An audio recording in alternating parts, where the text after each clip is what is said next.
Two guys either side of 50 with one dream to achieve middle-aged sporting glory. This is the Missing Links Golf Show.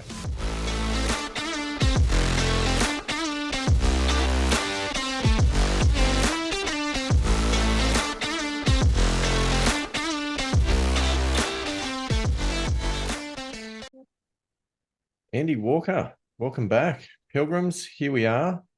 Well, not part one, but part two of our myth-busting extravaganza. Yes, and as we record, it's Masters Week, which I can see you've taken it to a new level and standing on the first tee there at Augusta. I like Beautiful it. day. Mm. Weather's Yeah, a bit better than what it really has been. I believe it wasn't, Yeah. given they had to kick everyone off the course. Evacuate the course. Oh, Mm. high drama in Yeah, Augusta.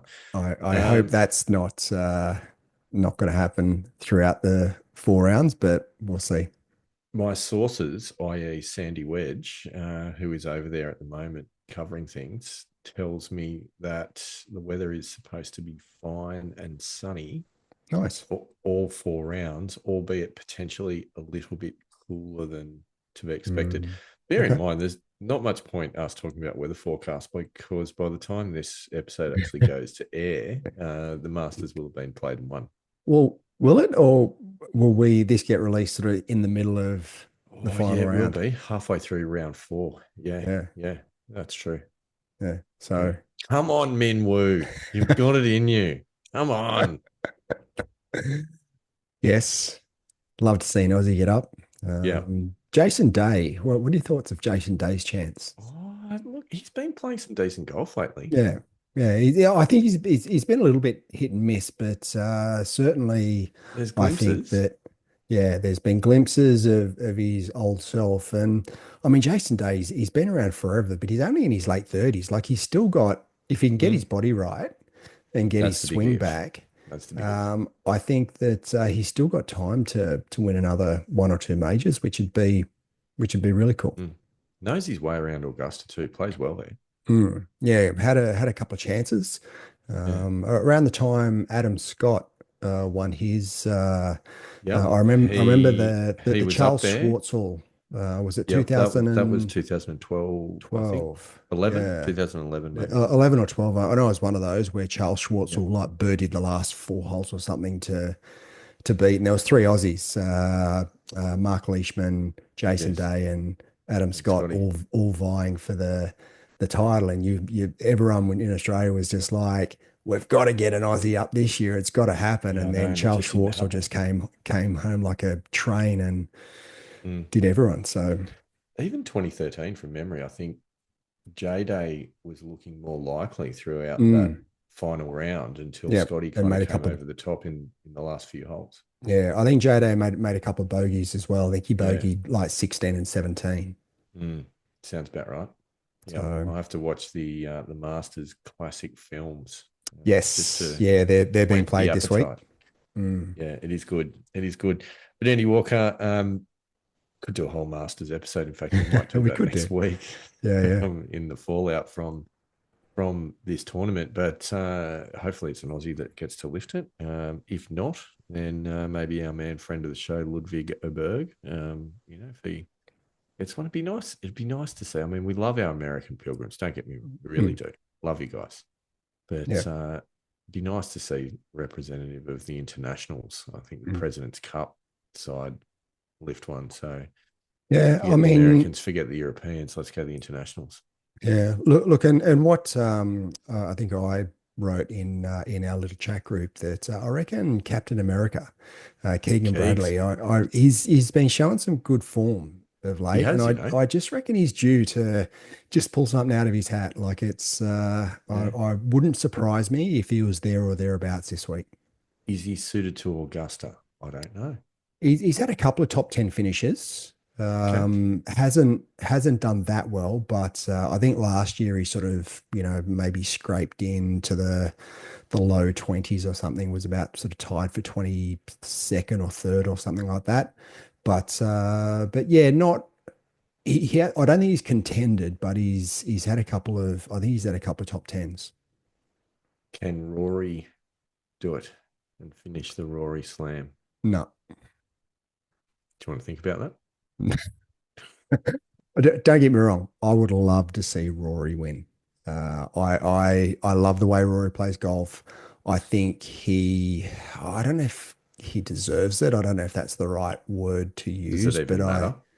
no, and deserving's got nothing to do with it, I guess. But I would love to see Rory win just to cap off his career.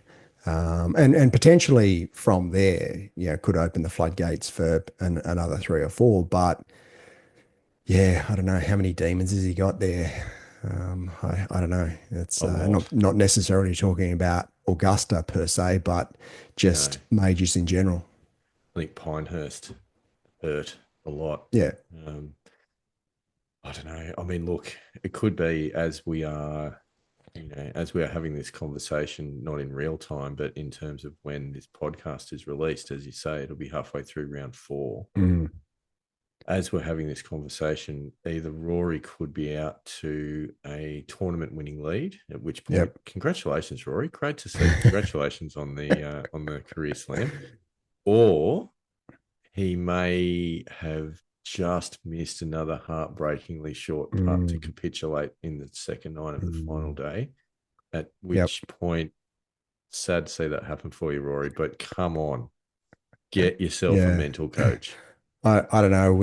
I know we spoke about it a few weeks ago with Nick Cutler, and I think we agreed that he would have to be a very, very, very long way in front Yes. to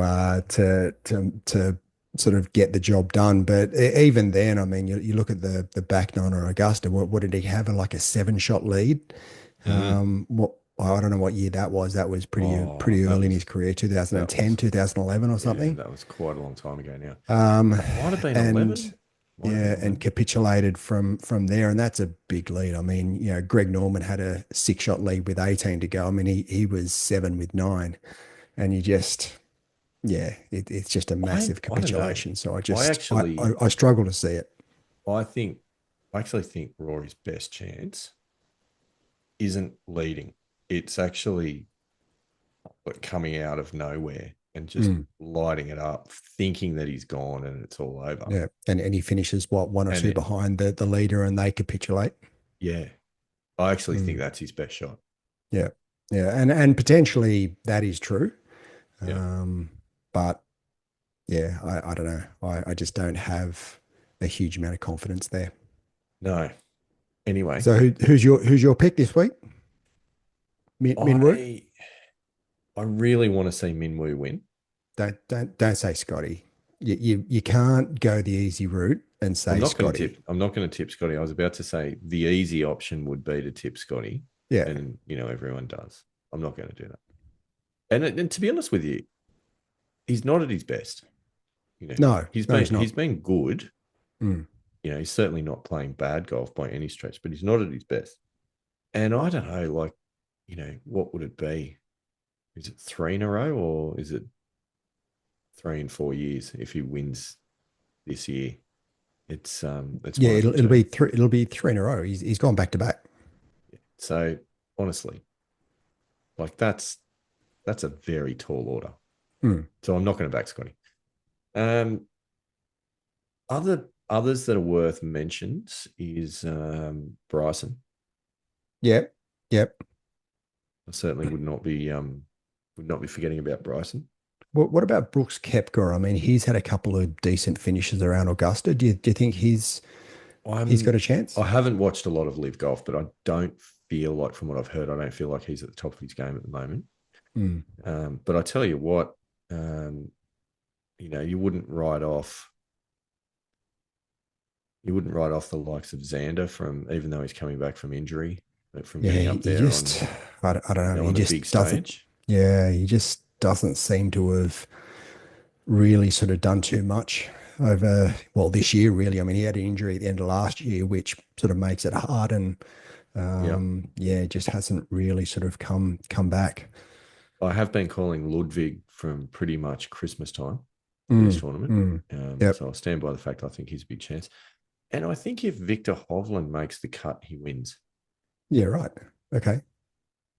because it What seems to about be one or the other. Yeah. what about Hideki Matsuyama? He seems to go pretty well. Obviously, prior master champion.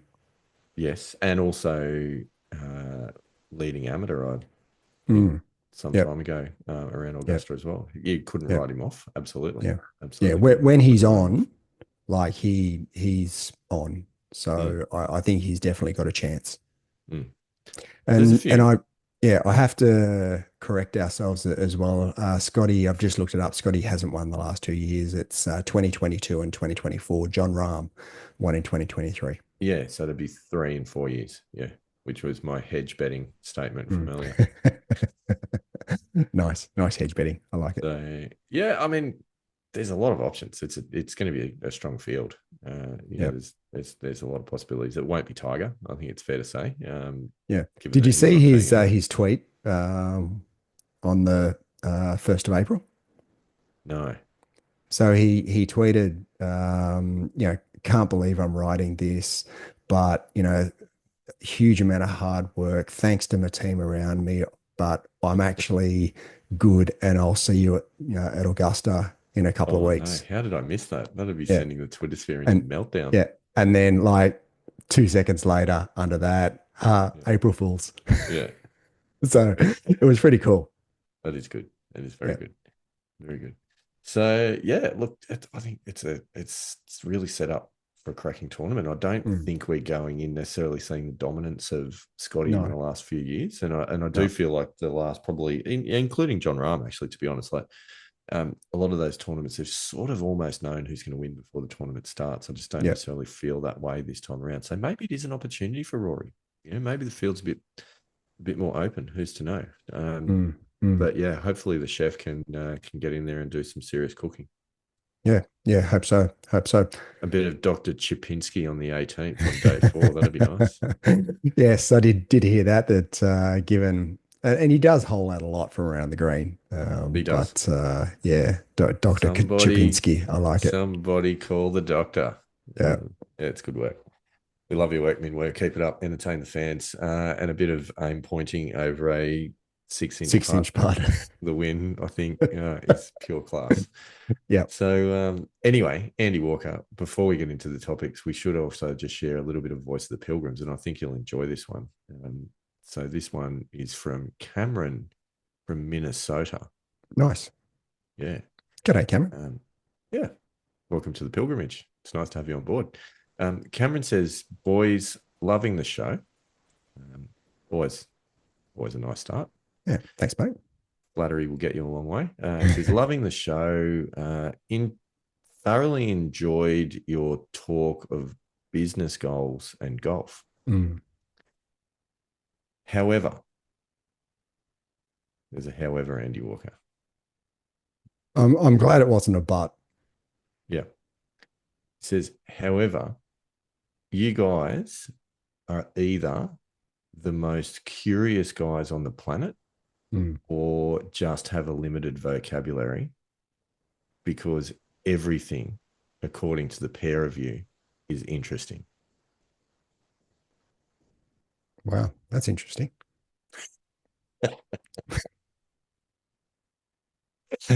Couldn't have scripted that any better if I tried. That's gold. Well, I Cameron, mean, it's life, really. You've got to be Cameron, inquisitive. I mean, Cameron. Where do I even start pulling this apart? Firstly, thanks for your message. We do appreciate it. It's very nice when we have the pilgrims reach out, and thanks for letting us know that you love the show. We do appreciate that as well. Now, to answer your question, we are either the most curious guys on the planet or have a limited vocabulary. I would say, if only I knew the right word for it, I'd say we're the most curious guys on the planet. is that what it is? Yeah. But fair point. In fairness, I did listen back to the episode after I got that message just to check it out. And fair point. We did use the word interesting a lot. But you know why? Because there was a lot of interesting stuff to talk about. But anyway, our challenge for tonight, Andy Walker, is to try and avoid overuse of the word interesting, which I think will No. be an interesting challenge. Yeah. No, we're done already. I mean, yeah, Or that's it. maybe we just really embrace it and we go with it. See what happens. Yeah, Anyway, we'll see. yeah, there you go. Any other thoughts on that before we move on?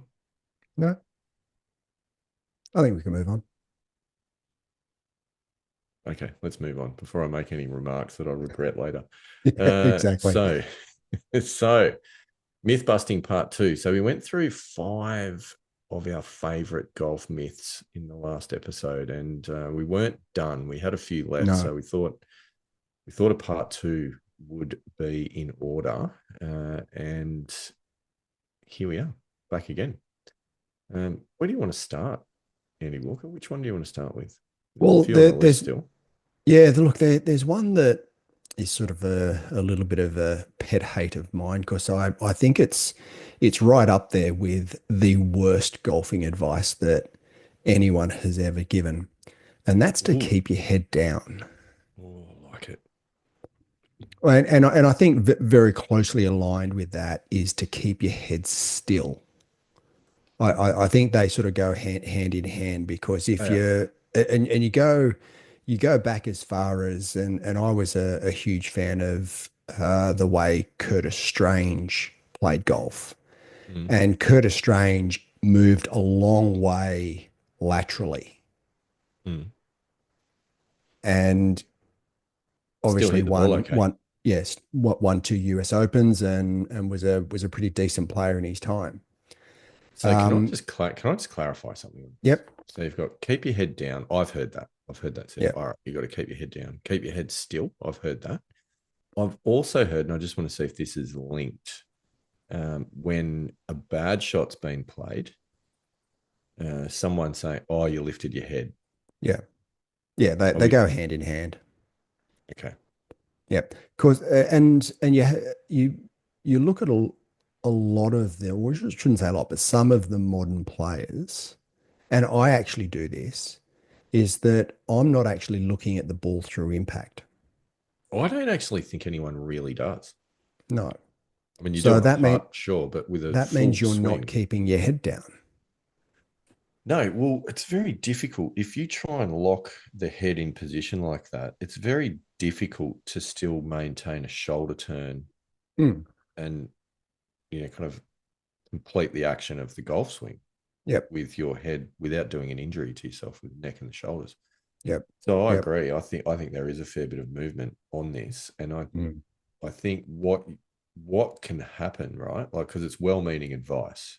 People are people are saying this to help impact. That's really what it's about, and that's why when you Well, it where it comes from is to stop people either topping the ball or having air swings. yeah, but the question is that why that is happening? No, it's not. Yeah, so it's somewhat talking about a cause that's actually not the cause of the issue. Yeah.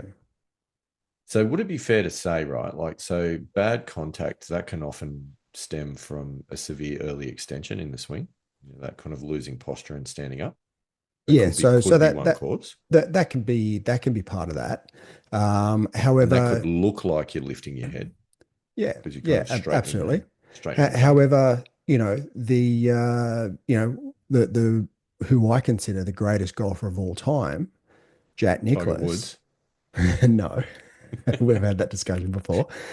Jack Nicklaus, Scotty Scheffler. early extension, Well, like he that's did. He that's what did. he did, Yeah, he did. right? He came in very steep, didn't shallow the club, had a very, very upright swing, Mm. and early extension. And you look at it through, especially with his driver and some of his, the early footage of his swing, and it almost looks like he's standing upright when through impact with his Mm. driver. It's really interesting. So, but There's that he, word again. nice, good pickup. Yeah. So I think that it's about consistency and making sure that you can deliver the golf club to the golf ball at impact in a consistent Absolutely. Absolutely.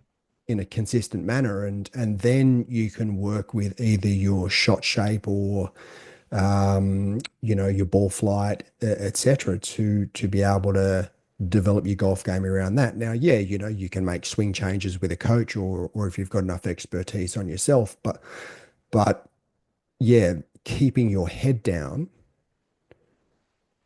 is not one of the things I've ever worked on. Mm. So would it be better to redirect this sort of a statement if you're out on the golf course thinking, I've got to keep my head down, I've got to keep my head still, don't lift the head? Common thoughts, common swing thoughts. But would it be better to be thinking something like keep it steady rather than keep it still? Yeah, Do you yeah, think? I think that's and to work on tempo Mm-hmm.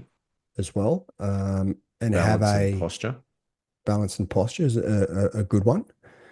Um, so I think there are various. I certainly also think your weight and shifting your weight and where your weight is at different parts of your swing is really really important. Mm. So I think there are various aspects of your swing that are far far more important and relevant than keeping your head down. And you look at someone like say Wyndham Clark, Mm. who actually goes his head actually goes down vertically through impact and then comes up as in his follow through. So Tiger again, does that that sort of too. comes back to keeping your head still. That's just not how It's not going to the happen. yeah. I think the other part of this, which is a potential negative impact on your swing, is the introduction of tension. And if you're really focusing on keeping something still or in a position through the Mm, swing, you're going to introduce tension into the body, in particular into the shoulders and the arms, probably the back. Um, and tension in the swing is not a good thing. mm, mm. Although in saying that, if you listen to some of what John Novosel Jr. has to say of Tour Tempo fame, he talks about having he doesn't like just like gripping the club lightly. He believes you've got to have a firmness in your grip to be able to develop the velocity throughout your swing to be Love able that to word. yeah to be able to I thought you'd like that Love that word. to be able to hit the ball a long way. So I've having been a subscriber of Tour Tempo and bought the app, I now get a lot of his training videos, and he's very much a because he's into ground force and Yep. Yep. using tension to be able to create the speed throughout your swing, and I find it really interesting because he even with his driver, the way where he comes from it is that a lot of his weight to start with is on his front foot. So he's a left-hander, so it's on his right foot, Right foot. Yep. and he uses the ground and his right foot to push off in his backswing to create the momentum, which I think is Oh really yeah, interesting. yeah. Long driver style. Yeah, Um, yeah, yep. Kyle Berkshire yeah, style. I've seen yeah, that. Yeah, that is yeah, interesting. yeah. And So he like his I'm not going to say his head is all over the place. It's not, but he's certainly not keeping his head down. He's certainly no, not keeping his head keeping it still. still. Yeah. Uh, but what he's doing is consistent and he's delivering the golf club consistently back to the ball to be able to hit good golf shots. Yep. It's interesting that you talk about grip, the strength of the grip. Now, I'd like to be able to remember where I read this, but there was a study that I stumbled across that was talking about that advice of, grip the club lightly and like Mm. it's a tube of toothpaste kind of thing. Yep. Basically, the study was saying you can't do that with a full swing Mm. because your all of the unconscious self-organizing processes in the body will tighten the grip the faster you swing because your body knows that you need to prevent the Mm. club flying out of your hands. And there's no use. There would be absolutely no use if you think about the physics of it, striking a golf ball with 115 mile an hour swing speed with a driver with a really floppy grip. Mm.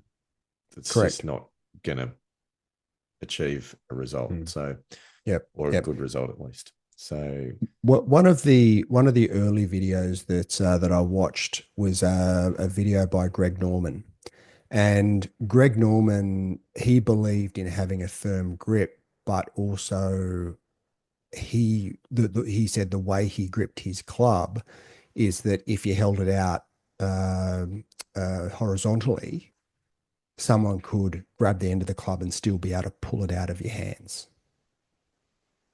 I think that's fine to start your swing with. You're not going to be holding it that lightly No, no, definitely not. through impact. You're just Definitely not. not. Yeah.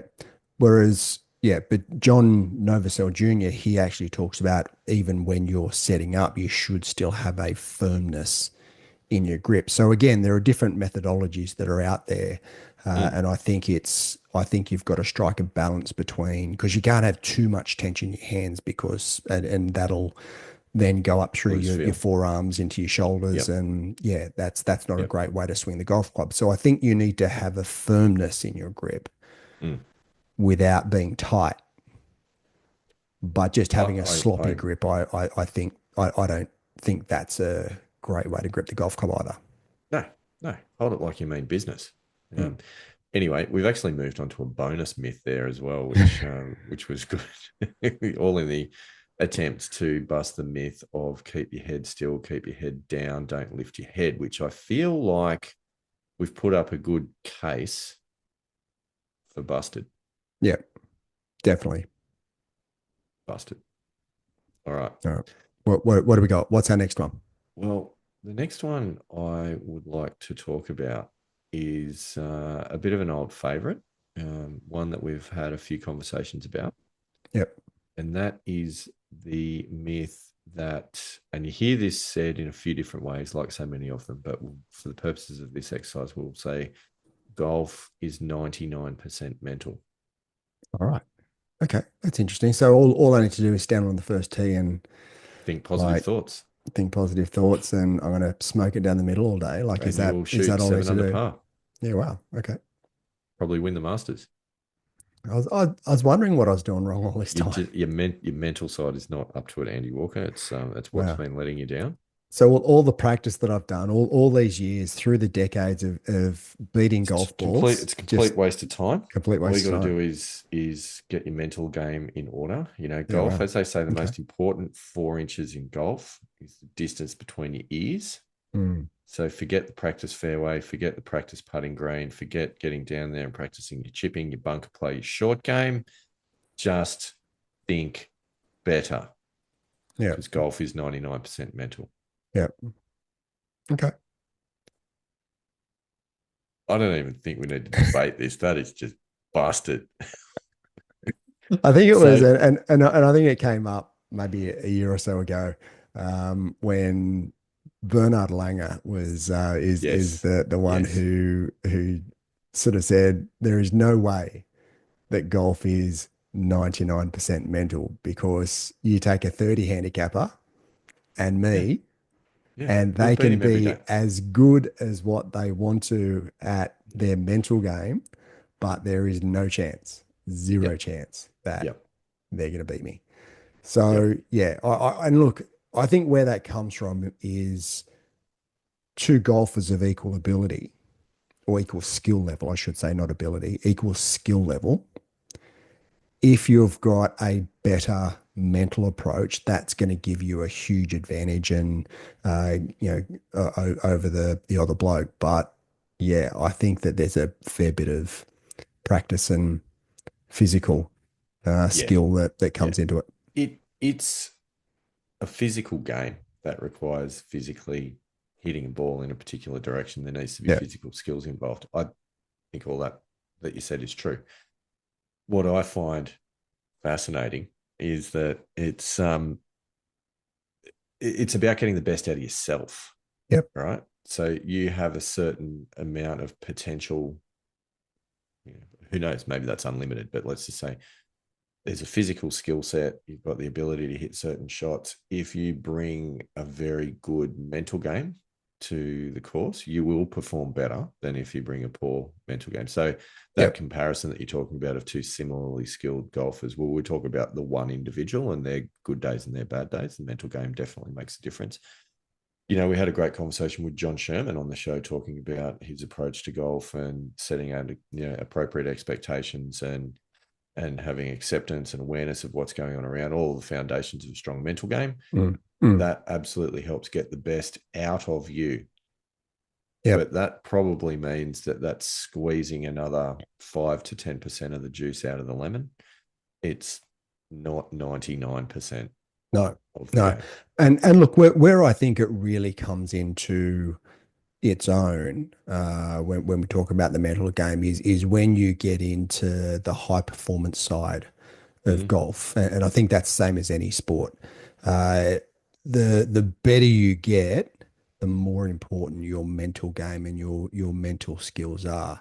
And certainly at the professional level, dealing with the pressure of money, big tournaments, media, and when we talked about Rory and how he deals with or doesn't deal with those pressure situations, Yes. that's the mental side of it, and that's Mm, extremely important once you get to that level.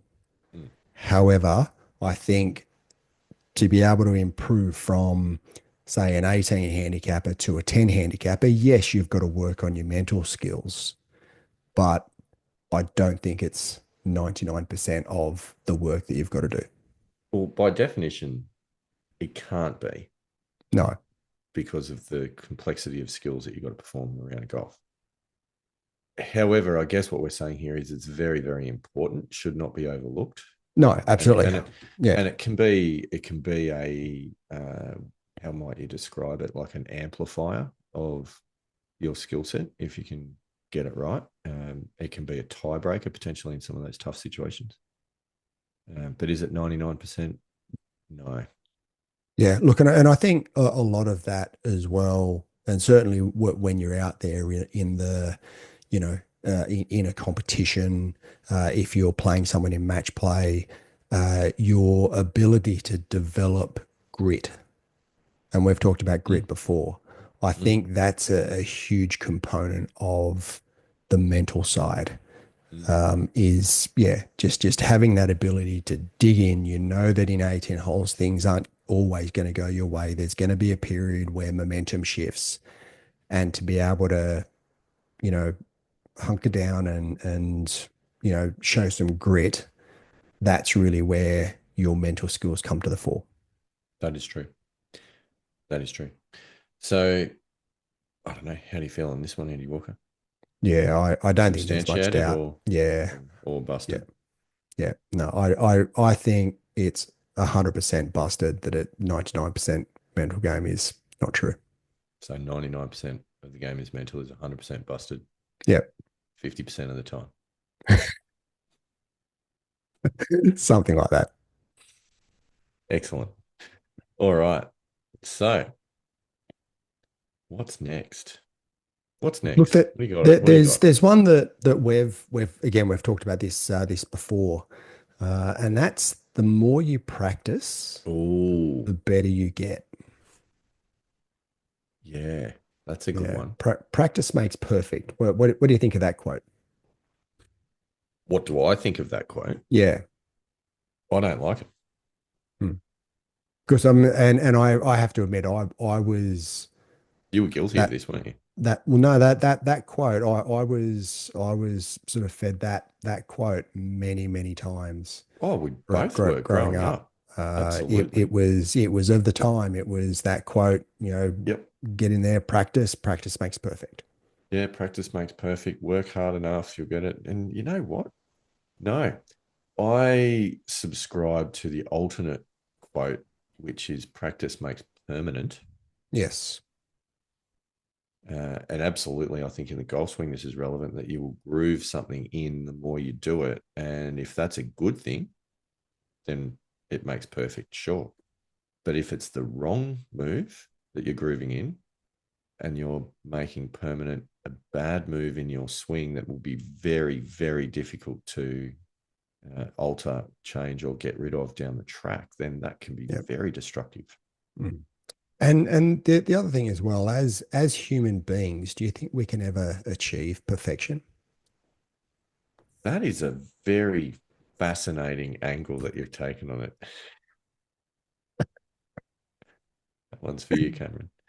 Um, and should that be what we're searching for as well? Hmm.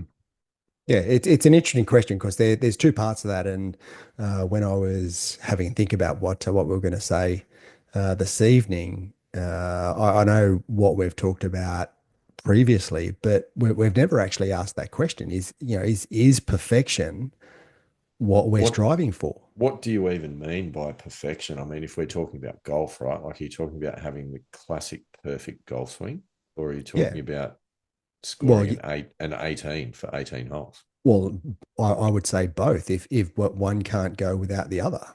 Like if you're going to be perfect at golf, then But it doesn't mean you have to have the perfect golf swing. Like, okay, maybe not can, perfect, because can you ever have the perfect golf swing? I mean, is there it does. is there a Does perfect golf Adam swing? Scott even have, or Yeah. Ludwig Oberg? Does he have the perfect golf swing? I'm sure they don't, because if you listen to interviews with both of them, there's bits of their swing that they don't like, and there's things Yeah, that they play bad shots every now and then. Otherwise, they'd win every week. yeah. It's not golf tournaments, as we have seen with Scotty Scheffler, are not won by the guy with the best looking swing every week. That guy tap dances his way around the golf course and still wins I was tournaments. going to say, does Scotty Scheffler have the best looking swing? I mean, No, this so, is my point. Like, some of his, I mean, it works, but some of the yeah, positions that he gets himself in, and like the dancing around the in his follow through, are just yeah, like I love it. I think it's great with how unorthodox it is, mm. and that he gets it to work as well as what he does. I think As it's brilliant. consistently, it's amazing. Yeah. Yeah. But is it considered perfect by Mm. a traditional golf swing perspective? I don't think so. Mm. So the question is, I suppose, what are you trying to do with your practice? Are you trying to get better scores, or are you trying to get a better looking golf swing? Are we playing golf, or are we playing golf swing? Yeah, yeah. And look, I think there's a bit of both of that in that, and I think, and we've talked about this book, the talent is overrated, and in that book, it's talked about deliberate practice, Mm. and the deliberate practice isn't easy to do, and in a lot of ways, it's not particularly enjoyable. It's a bit of a grind. But when you're on the practice fairway, or on, in the high performance center on a simulator like we are, you're making deliberate moves in your swing to be able to improve your golf swing. Then you're going out onto the golf course and playing in competitions, playing in practice rounds to be able to understand how to convert your golf swing into good golf scores. So I think it's Yep.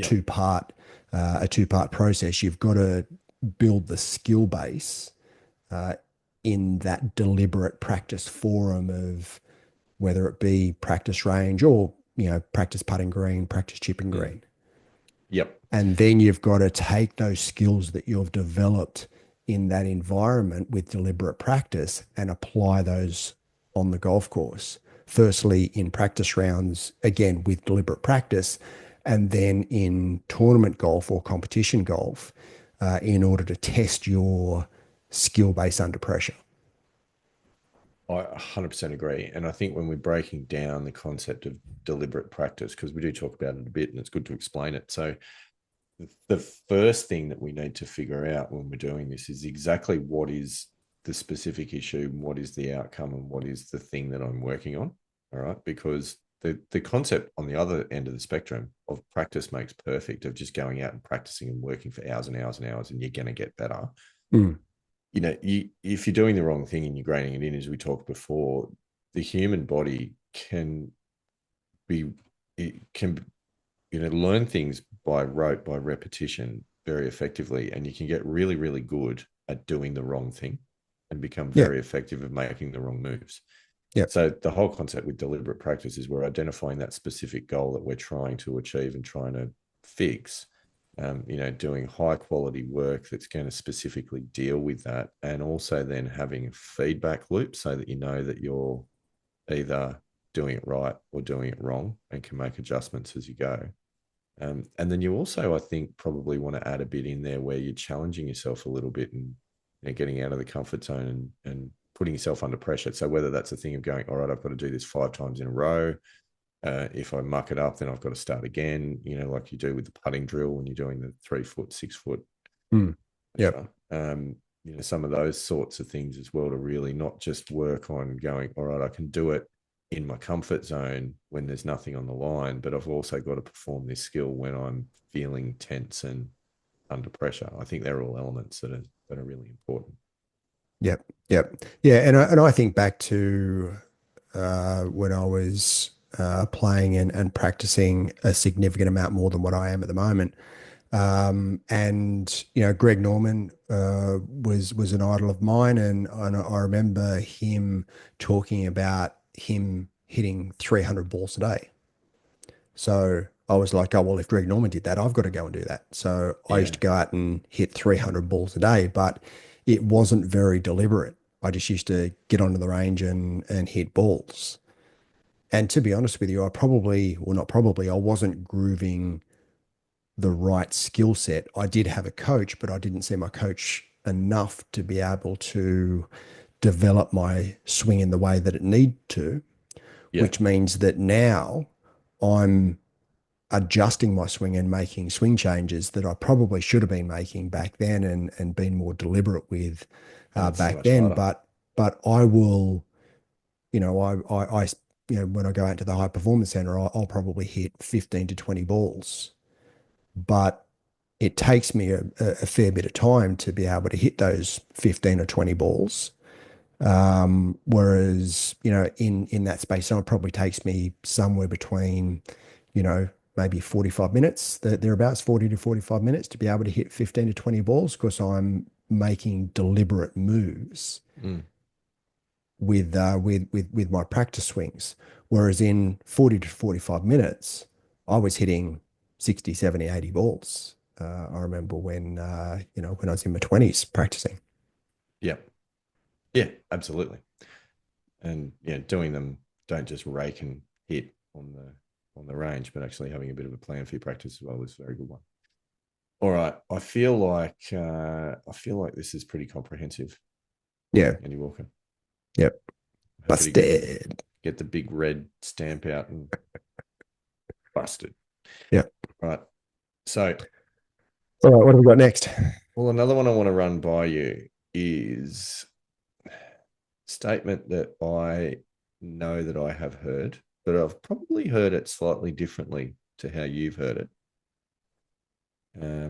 And so I'm happy to translate it for you, Yep. because the way I've heard it is you need to keep your right arm straight in the golf swing. Now Mm. I'm probably going to throw it out there that the version that you've heard is you need to keep your left arm straight in the Yeah. golf swing. I mean, if I tried to keep my right arm straight in Be the really golf interesting, swing, wouldn't it? yeah, yeah, yeah. No, that would be a very, very interesting process. Yeah. So It's let's that word say again, interesting. it'd be a confusing process. Yes, yes. I would say lead arm. Let's say Lead lead arm. arm. Yep. So keep your lead arm straight Mm. in the golf swing. Yeah. And I think you really just need to go back and have a look at Jordan Spieth to Classic understand example. that at the top of his swing he actually, and it's not, I wouldn't say it's bent, but it's certainly not straight. And then he's got the old chicken wing through impact. I mean, He's a again, great example. I think you're coming back to point number one of keeping your head down. It's not about keeping your lead arm straight. It's about delivering the golf club back to the ball on a consistent basis. So there's another couple of examples that I want to throw by you with the bent elbow in the lead arm. Yep. So Jordan Spieth, great example. Another contemporary example is Lee Westwood, who actually has a bend in his front elbow at Mm. impact as well. Yep. Another Andy Walker from years gone by who quite enjoyed a bit of a kink in the lead arm, Jack Nicklaus. Yeah, right. Okay. Mm, mm. Thought you might have been all over that. Mm. Mm. Well, another one who that the PGA Tour paid homage to recently with the Players Championship is Calvin Peete, Oh, who Calvin. yeah, Calvin Peete Fantastic. He's a actually had blast from the a past. significantly, and he couldn't actually straighten his arm. He had an accident as a young kid, and I think he broke his arm, and it sort of when it started to heal, it healed bent, and they figured it wasn't going to affect him that much, and It didn't. what why re-break it and cause him Mm, more pain? So they just let it heal naturally, and he then spent his life with a bent left arm. okay. So, which obviously being a right-handed golfer was his lead arm. His lead So arm. yeah, he played his whole golf career with a left arm that he couldn't actually keep straight. It wasn't possible for him for it to be straight. Another example of someone with a issue like that with the arm causing it to bend. Not sure that it prevented it from straightening completely, but legend has it was Matthias Muralitharan. I've got him with that one, ladies and gentlemen. Yeah, yeah, and you know what I'm laughing at is that I was having that exact thought and wondering where I put that into the conversation. Boom. Got your back, Andy Walker. Don't you worry. That's hilarious. I mean, look, it's widely known that, he was the most prolific wicket taker of all time who I just would happened to throw say it. I would say he certainly holds the record for the most runouts in international cricket. To all our Sri Lankan listeners out there, our apologies for offending a national hero of yours, but seriously, seriously, that bowling action. Come Yeah, on. yeah, Anyway, we're here to talk about golf, not cricket. yeah. I could Not go on all cricket. night. Yeah, Yep. yeah, yeah. Um, but I think, look, there's a few good examples. But like, what I want to probably dive into is that I think this myth is not all bad. I think there's some elements to it that are worth identifying. Mm. It's a little bit, to me, this is a little bit linked to the keep your head down myth that we Yeah, talked about before. yeah, for sure. I think the problems with it, if you focus on it too much, you introduce tension, loss of flow, loss of rhythm, all of those types of things, which is bad. Yeah. However, the purpose of it is really to help create depth in the backswing and Mm. promote a shoulder turn Yeah. rather than just kind of cheating a little bit without turning the shoulders and just bending the elbow and wrapping it around Yeah. the body. Yep, yep. And you look at and two golfers that we've talked about this evening, one Rory McIlroy and Mm-hmm. two Minwoo Lee at the top of their swing, and they've got big shoulder turns, both of them.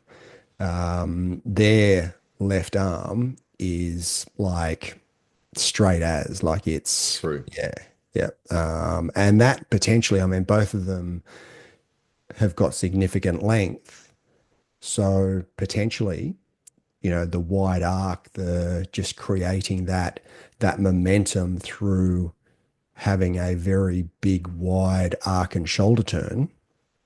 I mean, it's an advantage. It is an advantage. I would argue, though, that advantage is driven by their flexibility through their spine, Mm. shoulders, hips, and Yep. their ability to make such big turns and get width in the swing. Mm. It's not because of the straight arm. Mm. Yeah, I mean that's I think it's probably some of both, but definitely yeah. I mean flexibility is a massive part of golf, and yeah, certainly as we get older, it's an area that we struggle with. Well, it is. It is. I mean, you got to work hard to keep enough flexibility to actually make turns, and I don't see that getting any easier as the years go by. No, no, definitely not. You know, Definitely not. so But, interestingly, well, interestingly, say that word again. Um, it's hard to get away from it. it is. It Yeah. is. At the top of my swing, I actually have a slightly bent left arm Mm, as well. mm, mm. So I've never played my golf career, and I've gone and looked back at a few of my old videos, and it's been the same. I've never had a dead straight lead arm in my No, backswing. I mean, by the no. time I get to impact, it is, but certainly at the top of my swing, it's not. Yeah, but it's interesting. It doesn't Is it necessarily interesting? have to. It's fascinating. It's remarkable. It's I need a thesaurus. Now, every time we say that, I know, I know. So, because what's happened, thanks, Cameron, is, and we've spoken about this in an earlier episode, the reticular activating system of the brain has now been tasked to recognize the word interesting. yeah. And that is the part of the brain that filters all of the random information that comes at you because your brain can't handle that much. And it just sort of identifies the bits that you think you need to know, or that it thinks you need to know. See what I think we need to do, like we did with the word journey. Yeah, We actually just came up with a whole range of of other words options. that that we Yeah, could use, and we came up with pilgrimage. So yeah. I reckon that we We need to need we come need up to do this. with We need to do this. another word to interesting and just go with that, and that'll be We our do. word. I think so. Pilgrims, let us know. Yeah. Um, I or mean, if you that does find nothing to it does nothing to expand our vocabulary if we're just going to by just choose one another word, word. replace it with one word. Maybe Yeah. you can have one and I can have one. We can have our own particular Okay. words. All right. Um, so, pilgrims, if you've got any ideas, interesting words, let us know. Oh man, what time is it? Wow. So I think this myth, right? It's based in, again, in well-meaning information. Yep. I don't think it is incorrect, but I do think that when focused on too rigidly, it can be harmful. Yeah. Yeah, I agree with that. I agree with that. And look, a lot of the myths that we're talking about are the the old sort of traditional way of looking at the game. Mm, mm. Whereas if you look at the modern game and especially when you bring data into the conversation, then it just yeah, it just there's a completely different perspective that it gives. It's a good point. And I think a lot of this actually is about you're dealing now with changes in understanding of the golf swing between things that were observed and believed to be truths versus now things that can be measured and questioned, and we now know maybe they're not as Mm. much as what we once thought they were. Yeah, So yeah. And you even go back to, there was a belief that there was one way to swing a golf club. Whereas I think now, even though we've got all the data points to refer to, I think a lot of people now realize that golf is an individual game, and there are countless ways to be able to deliver the golf club back to the golf ball at impact, square to the target. there's definitely more than one way to swing a golf club. I mean, just between the two of us, we've proven that you swing it right-handed and I swing it left-handed. So there's two ways. Exactly. Exactly. So So yeah, so I'm not a fan of the rigid way of the rigid looking front at, arm, yeah, the black and the whites. like the It's the way black and that, whiteness of it, isn't it? Really? yeah, yeah, and this is where a lot of these myths come from. It's looking at the game and looking at certain parts of the game from a black and white perspective, going, you need to do this in order to get Mm, the right result. mm. I also think it's having things with catchy little sayings that you can just remember. And Mm, so you can sound like you know what you're talking about on the course, and see someone saying, "Oh, you got to keep your front arm straight." Oh, yeah, right, okay, thanks. That's good. Oh, yeah, you got to keep your head down. Oh, right, okay, that's good. Well, golf's 99% mental. You know what I mean? Like it's all these Yeah, little yeah, overly simplistic one-liners, mm, you know, yep. because you sound like you're a genius saying those sorts of things. You don't, but like you might think that you do. Well, Rather than going, certainly, I think to a new golfer, if they don't have the experience that would allow them to view these myths as exactly that, as myths. I think they can that a lot of golfers, when coming to the game and learning the game, can be influenced by these myths. mm, mm, So yeah. yeah, or you see the guy that shot 130 in the clubhouse, and one of the old members comes up and goes, you've got to work on your putting. Yep. Yeah. Yep. I don't think he does, unless he wants to get a lot better at sinking bombs for quadruple bogeys. But anyway, we have Mm. been through that one. Yes, we have. Have we got time for one more, Andy Walker? You got Yeah, let's time do for one one more? more. Do our because this will be 10. It will be 10.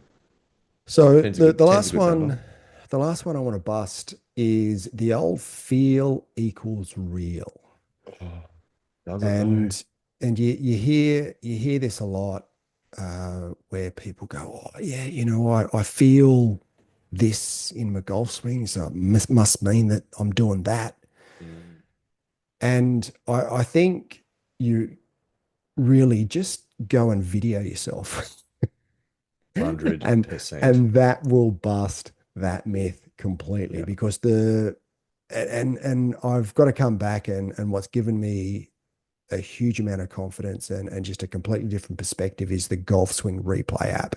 And Yeah. that's really revolutionized my practice, to be able It has. It really has. to look at where my golf swing path, and don't get me wrong, it doesn't get it right all the time.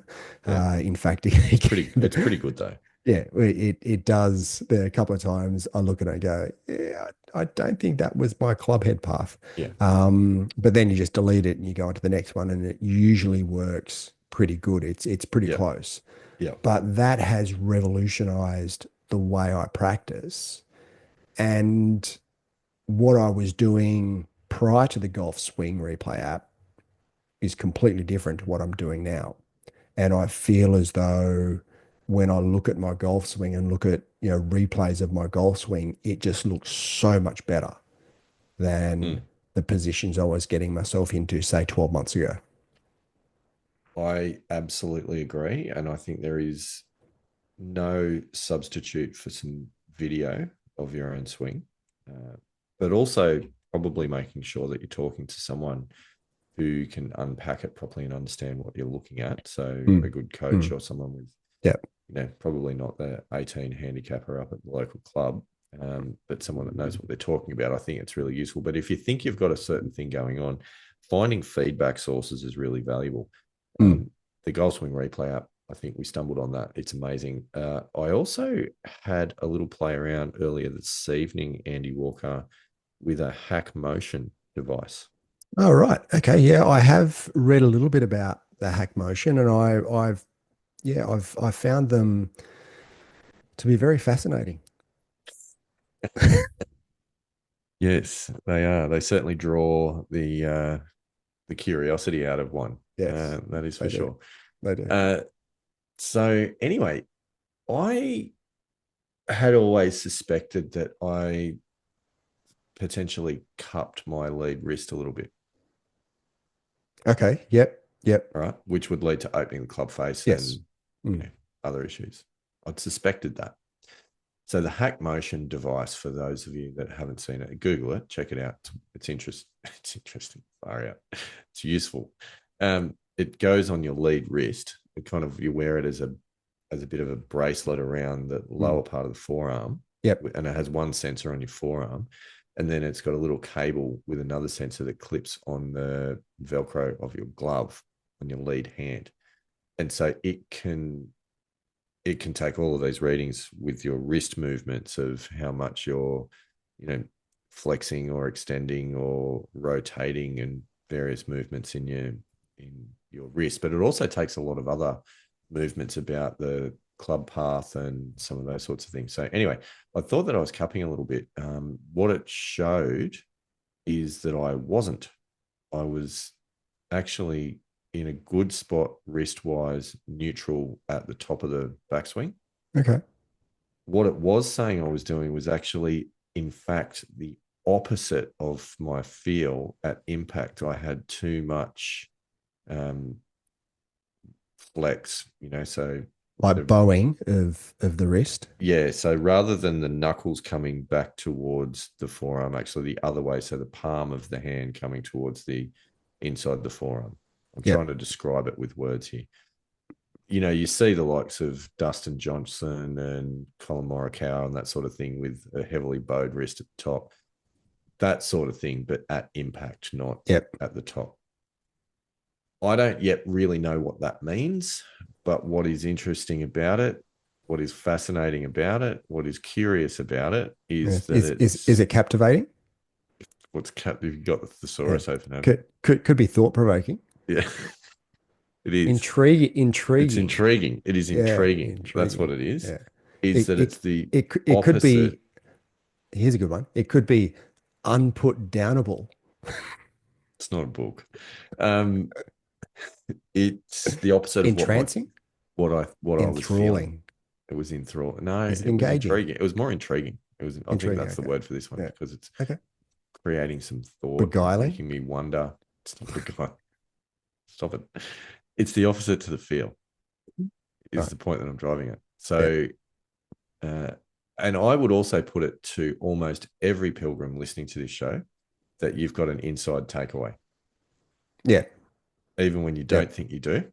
I reckon you probably do because Yeah. I've yet to meet an amateur that doesn't. Yeah. Um, Yeah. And get yourself on. interestingly, captivatingly, enthrallingly, Yeah. thought-provokingly, Yes. okay?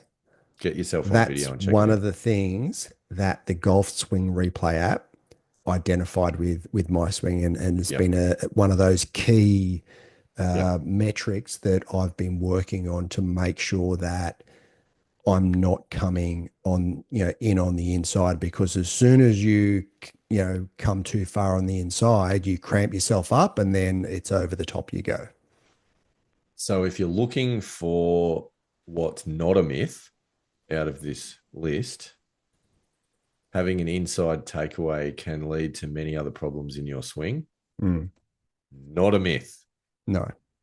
Fact. Yeah. Yeah. However, feel equals real. Myth. Definitely. Definitely. And I think that the better you get at golf, feel does become better, Realer. realer. I think that you have a better feel for what you do because you're doing it. I'm not necessarily saying every day, but certainly a lot more often than what the part-time golfer is, or the semi-regular golfer is. Yeah. However, if you're only semi-regularly playing golf, yeah, the feel is probably very different to what you're actually doing. I would add a caveat, and I would say that to actually build that feel is real skill. I think it's a Yeah. skill to build Mm. it. I think you need legitimate feedback loops in your practice so that Yeah, for when you sure. go, I feel like this is what I'm doing, you can check and see, is it true? And that Mm. might be using swing replay, that might be using a hack motion device, that might be just using video, that might, whatever that might be. But Mm. I don't think you can actually do it without some feedback loop, because Yeah. how would you know? Yeah. Yeah. And what I've been doing over the last, well, certainly since Golf Swing Replay app, is taking the replays from my sessions in the High Performance Center and doing a comparison to various golf swings like Adam Scott to Tiger, Mm, Tommy Fleetwood, the swings that I really like, and I would like to not emulate, but be a bit more like. And there are some really good positions that all of those guys get into that I go, I really wish I could get into that position. mm, So then what I've been able to do is to take the sessions with in the high performance center with the golf swing replay app and compare those to and YouTube's YouTube University is amazing for watching Amber. slow-mo replays on any professional golfer that you want to talk about. So that's been really good, and that's also provided a really good base and some, I guess, direction around what I'm doing and what I'm trying to achieve because I don't have a coach at the moment. It's probably something that I need to consider at some point, re-engaging with a coach. But yeah, at the moment, I don't. I feel as though I'm making the necessary progress that I want to make. And yeah, I'm pretty happy with that and pretty comfortable with where things are heading. I think it's fine so long as you've got a plan, you've got a path that you want to go down. Yeah. And I think for me, like that's my next frontier. And I've had some conversations with Jake, my local pro, about this, about developing a longer term plan, because we've had a few training sessions, but they've been specifically around fixing particular issues. And that's been across ball striking with irons and then also with some short game stuff. But what we haven't done yet, which I would like to do, is just do sort of a full swing analysis uh, and break that down with a longer term development plan. Mm. I actually would really like to potentially do a 9-hole playing lesson Yep. kind of thing. Like not so much lesson, but like an analysis, so that he can not only see the swing that I put together on the practice fairway, but actually see what happens in real game situations. Mm. Yep. Because things can be very, very different. So there are a few things that I plan to do across the course of the year, but save them for future episodes, Andy Walker. Yeah. Look, and I think that's a good plan. There are certain things that and I know this as well in my own game that um, I don't have the skill base to be able to pick up in my own swing. However, I've got certain goals of where I want some of my positions to be in my golf swing, and I'm working towards those, and I can see that I'm progressing towards them, and I just don't want to. Yeah, I don't want to put a bit of a chink or a reversal in that process. I just want to be able to achieve these these things that I want to achieve, and then if I feel as though I need some further direction, then I'll go and re-engage with a golf coach. Well, I think fair enough. And I would suggest keep putting in the hard yards because, as we know, Andy Walker, practice makes perfect. Yes, yes, or not. Yes. Anyway, that is all good. But on that note, I feel like that's 5 more myths solidly busted. Yeah, yeah, yeah. Um, we need to find a few more challenging ones. But anyway, Mm, hopefully mm. hopefully there's something in that though that helps people, because I think there's a lot of stuff, there's a lot of information that you hear out there that may or may not necessarily be true, um, such as tee it low to hit more fairways. I would argue that that is poor advice, but that's Yep. a In topic for fact, it's discussion. probably the opposite. Yeah, tee it high and let it fly Yeah, yeah. And certainly with a with driver. driver, I think it's been proven that when you tee it higher, you're actually you're more You're uh, going to hit up on it more you're going to likely. hit up on it. It gives you a better opportunity for the low part of your swing or for impact to be after the low point of your swing, which means you are hitting up on it, which gives you that flight to be able to hit long or as long a drive as what you're capable of. Yep, no doubting that. Um, anyway, it's a good series. I like the myth busting stuff, Andy Walker. I think we should do Yeah. it again sometime. Yeah. And Pilgrims, if you've got any more myths that you'd like us to talk about, let Mm. us know. If you've Particularly got ones that any, we might go, oh, actually, that might be true. yeah, if you've got any other words apart from interesting that we can use, let us know. I am intrigued to see what the pilgrims come up with. Mm, are you captivated? I'm beguiled. I tell you what, Andy Walker, this episode is unputdownable. It is very unputdownable, isn't it? Spellbinding, even. Oh, yeah, Do you like that? nice, nice. That's a good way to finish. Yeah. Let's wrap Yeah. it up there. It's Yeah. degenerating. Yeah. So, Look, I think it's been an absorbing episode. oh, for God's sake. And yeah, bring on the Masters. Yeah, Good that's luck, exciting. That Aussies. is exciting. I'm gonna fire up the TV in a moment and watch a bit of live from the range. Yep. So bring it on. Well, no one's going to be there because everyone's been sent home. Well, that was yesterday, I think. So Yeah, hopefully they're back maybe now. they've rocked up again. Yeah, hope they're back now. Yep. Anyway, on that note, Andy Walker, it's been a lot of fun. Pilgrims, it's been a lot of fun. We'll do it again post Masters. Yes. Yes. Which Maybe for us we haven't is done a debrief since probably the no, Olympics, have we? So correct. maybe we'll do a bit of a debrief on the Masters. I think We that'd be need. I'd say let's make no promises because we'll be going Masters straight into Missing Links Masters Macquarie Cup. Mm. There's a lot going on. Yeah, I've actually got a comp round on Thursday as well. Ooh, I don't. Yeah, my first comp round for April and my first comp round actually since the New South Wales seniors. Mm, So and mm. first comp round since my Injury. injury.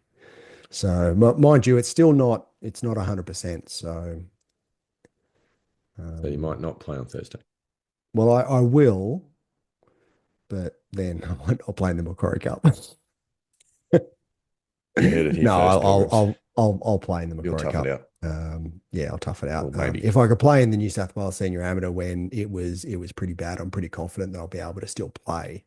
Mm, It might hurt like nothing else, but you know, mm, I'll tough it out. fair enough. All right. Well, I think we're about there. We Andy are Walker, anything else we need to do? rock out, Pilgrims.